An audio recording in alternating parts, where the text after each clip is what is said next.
మళ్ళా మేము అధికారంలోకి వస్తే మీ కథ చూస్తాం అంటాం. నేనైతే అట్లా తీయను. అధికారంలో ఉన్నా లేకపోయినా అందరికీ సమానమైన హక్కులు ఉన్నాయి, అవి కాపాడాలి.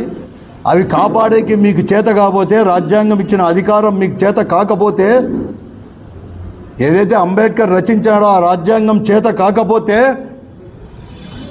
సరైన బుద్ధి చెప్పడానికి, ప్రజాస్వామ్య పద్ధతిలో బుద్ధి చెప్పడానికి గాజులు దొరకలేదు. నేను అధికారులకు చెప్తున్నాను, ఐపీఎస్ ఐఏఎస్ ఆఫీసర్లకు అందరికీ కూడా, లేకపోతే ఎన్నిక కాబడిన ముఖ్యమంత్రి దగ్గర నుంచి ప్రతి ఒక్కరికి చెప్తున్నాను, నేను ఆఫీసుల దగ్గరకు వచ్చి కూర్చుంటాం జనంతో. ప్రజాస్వామ్య పద్ధతిలోనే మిమ్మల్ని ఎట్లా నియంత్రించడం చేస్తాం, మిమ్మల్ని గుర్తేరేటట్టు చేయబోతున్నామని చెప్తున్నాను. చివరిగా వార్నింగ్ ఇస్తున్నాను వైఎస్ఆర్ కాంగ్రెస్ పార్టీ తరఫున ఐఏఎస్ ఐపీఎస్ ఆఫీసర్లకు, ముఖ్యంగా ఐపీఎస్ ఆఫీసర్లకు కాపాడండి. అందరికి కూడా ఇంత పెద్ద ఎత్తున అందరికి కూడా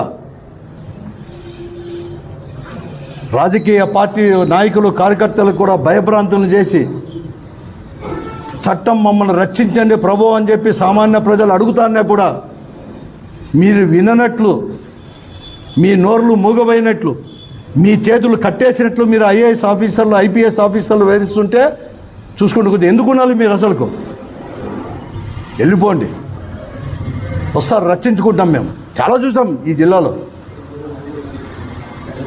కొంతమంది స్టేట్మెంట్ ఇస్తున్నారు మేము కూడా అధికారంలోకి వస్తాను. మేము అధికారంలోకి వచ్చినా కూడా నేను ఈ పొద్దు ఏం చెప్పినా దానికి కట్టుబడి ఉంటాం.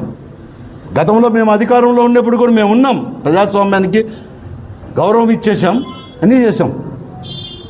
మాకు కూడా తెలుసు, అంతవరకు మేమేమో ఆగం, చేస్తామని చెప్తున్నాను. చివరిగా నేను అందరికీ చెప్తున్నాను, ఎస్పీ గారికి కానీ కలెక్టర్ గారికి కూడా, జిల్లా అధికారి డైరెక్ట్గా లా అండ్ ఆర్డర్ లేకపోయినా కూడా లా అండ్ ఆర్డర్కి అధికారి అయినే కాబట్టి చెప్తున్నాను.